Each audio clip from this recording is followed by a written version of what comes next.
እሺ የሀገሬ ልጆች አሁን ደግሞ ወደ አሰራሩ እንሄዳለን ማለት ነው።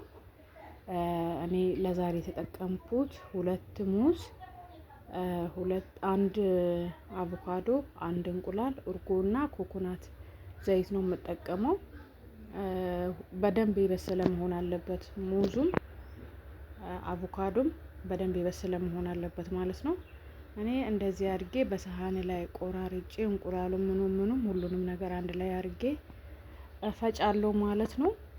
ፈጭቼ እንደዚህ በሰሃን አረጋለሁ ማለት ነው።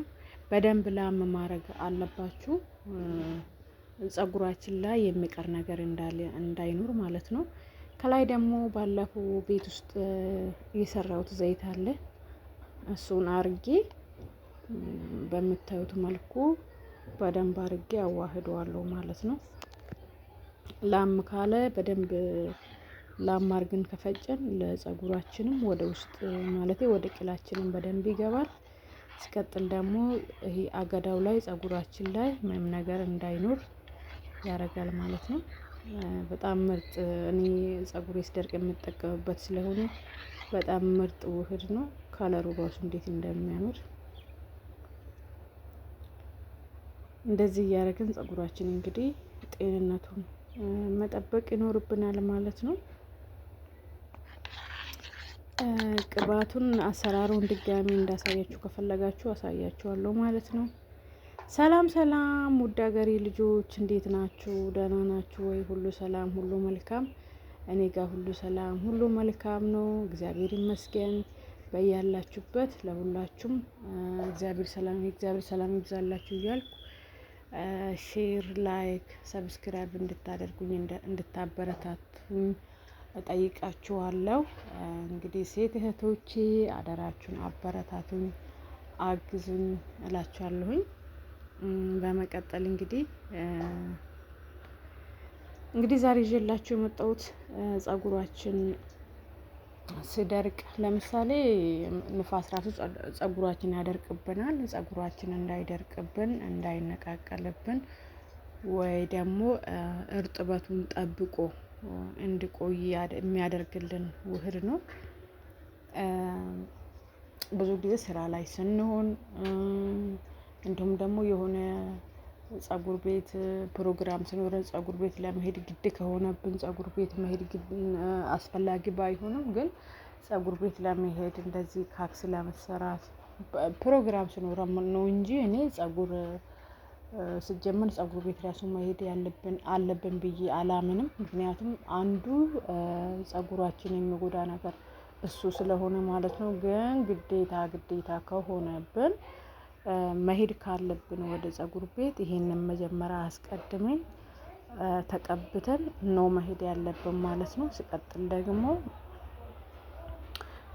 እየደከመን ከዋለን ፀጉራችንም ስለሚጎዳ በዛን ሰዓት ብዙ ወጪ የማያስወጣን ብዙ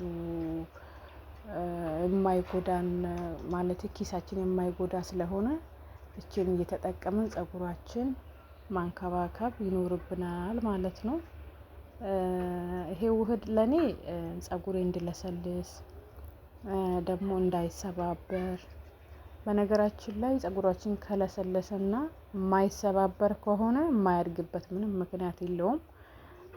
እኔ እንግዲህ ቢፎር እና አፍተር እንዳያችሁት ነው። ከዚህ በፊት የነበረኝን ፀጉር እና አሁን ደግሞ ያለውን ፀጉር ታያላችሁ። እንግዲህ በ8 በ9 ወር ውስጥ ይሄንን ያህል ለውጥ ካመጣውኝ ከዚህ በላይ እንክብካቤ ባደርግለት 2 አመት ምናምን እንክብካቤ ባደርግለት ፀጉሬ የት እንደምደርስ እንግዲህ መገመት አያዳግትም ማለት ነው። የሀገሬ ልጆች ሙዝ እንግዲህ ፀጉራችን በመብዛት እንዲሁም ደግሞ እንዲፋፋ ዛለው ጥሩ እንዲሆን ይረዳናል። እንዲሁም አቮካዶም በተፈጥሮ ዘይታማ ቅባታማ ስለሆነ ፀጉራችን እንዳይሰባበር እንዲሁም ደግሞ ለስላሳ ቆንጆ ከለር እንዲኖረው ያደርጋል ማለት ነው። እንቁላልም ተመሳሳይ ነገር ነው። ኮኮናት ዘይት እንግዲህ ህንዶች እንደምታውቁት ፀጉራቸው የሚያምር ፀጉር ነው ያላቸው።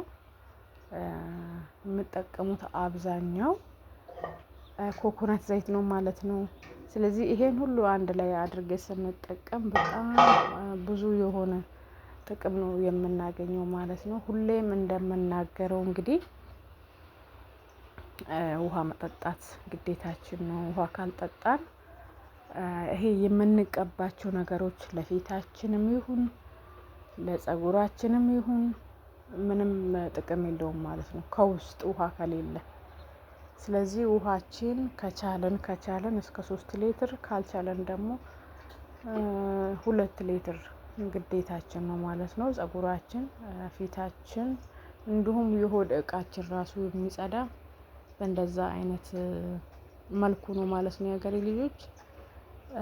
ከዛ ውጪ ቤት ያፈራውን ነገር አታክልቶችን የመሳሰሉት ነገር እየተመገበን የፊታችን ከለር ራሱ እየተቀየረ ይሄዳል ማለት ነው። እንግዲህ የሚያናድድ ነገር ከቤት ከሌለ በስተቀር ብዙዎቻችሁ ውጭ ሀገር ያላችሁ፣ የሰው ሀገር ያላችሁ እንዲሁም ደግሞ ኢትዮጵያ ሆናችሁ ግማሾቻችሁ ትዳር ላይ ሆነን ግማሾቻችን ትዳር ላይ ሆነን እንደዚህ ብቻ የሚደብር የሚያናድድ ነገር አይጠፋም።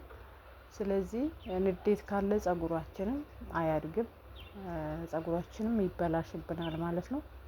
ስለዚህ በተቻለን መጠን አትናደዱ እያልኩኝ አንናደድ እያልኩ ሳይሆን በተቻለን መጠን አለመናደድ። የሚያናድድ ነገር አይጠፋም፣ ቢሆንም ግን አለመናደድ፣ ራሳችን ማረጋጋት። ስለዚህ ውሃችን መጠጣት፣ አትክልቶቻችን መብላት የመሳሰሉት በማድረግ ፀጉራችን ማሳደግ ይኖርብናል ማለት ነው። ቀጥሎ ያለው እንግዲህ መታጠቢያ ነው። እኔ ድሮ የምታጠበው በሻምፖ ነው። አሁን ግን ካቆምኩኝ ወደ 9 ወር ምናምን ሆኖኛል። በቃ ፀጉሬን መንከባከብ አለብኝ፣ ፀጉሬን ማሳደግ አለብኝ ብዬ ከወሰንኩኝ በኋላ ተጠቅሜ አላቅም ማለት ነው። ስለዚህ እኔ የምጠቀመው በዶቭ ሳሙና ነው። ብዙም አያስለቅቅም፣ ግን ቢሆንም ፀጉራችን ከሚጎዳ በዶቭ ሳሙና ብትታጠቡ ባይ ነኝ እኔ በበኩሌ። ከዛ በኋላ ከተቀባው በኋላ እንደምትመለከቱት በፌስታል አርጌ በሻሽ አርጌ በደንብ አርጌ ፍና አርጌ አስቀምጣለሁኝ ማለት ነው። ይሄ የማደርግበት ምክንያት ደግሞ በደንብ ስቲም እንዲያደርግ ነው። በደንብ የተቀባውት ነገር ወደ ውስጥ እንዲገባ ነው። ወደ ውስጥ ከገባ በኋላ ከ4 ሰዓት በኋላ ተመልሼ መጣሁኝ ማለት ነው። አሁን ይሄ ከ4 ሰዓት በኋላ ነው። 4 ሰዓት አቆይቼ ነው እንደዚህ በፌስታል አርገን በሻሽ አርገን እፍና አርገን ስናስቀምጥ ትንሽ የማሳከክ ባህሪ ያለው አያችሁ እንዴት እንደሞተ ፀጉሬ ራሱ ልስልስ ብሎ። አሁን በደንብ እሽት ማድረግ ይፈልጋል። እዚህ ጋር እኔ አሁን በደንብ ነው ማሳጅ የማረገው። በደንብ አርጌ እሽት አርጌ ወደ መታጠብ ሄዳለሁ ማለት ነው። ራሱ የማሳከክ ባህሪ ያለው ውህዱ። ከዛ በኋላ ወደ መታጠብ እንሄዳለን ማለት ነው። እዚች ጋር ይኸው ታጥቤ መጥቻለሁ። አቤት እንዴት ልስልስ እንደምል ደስ ስል በጣም ልስልስ የሚያደርገው በጣም ያለሰልሳል። ከዛ በኋላ እኔ ቅባት ተቀብቼ እንዴት አድርጌ እንደምጠቀም ቅባት ላይ ወደፊት አሳያችኋለሁ። ቅባት ተቀብቼ በደንብ አድርጌ መሳጅ አደርጋለሁ ማለት ነው። መሳጅ ካረኩ በኋላ ወይ 2ትዮሽ ወይ 3ትዮሽ ነው የምሰራው።